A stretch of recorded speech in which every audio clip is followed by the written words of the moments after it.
At dahil maganda ang weather ngayon, samahan niyo kami sa street foods.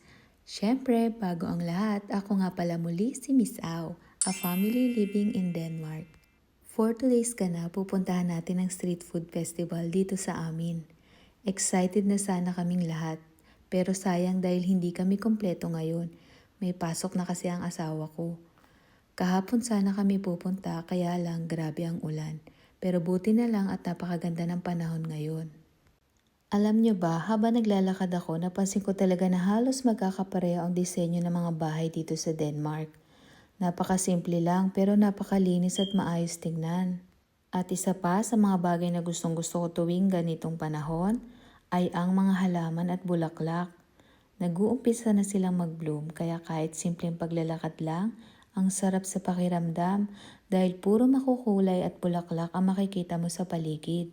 Habang naglalakad kami dyan, may bigla ngang humabol sa amin. Ayun nga, may makulit na gustong sumama sa vlog. Buti na lang cute siya pero aminado ako kinabahan ako ng very light.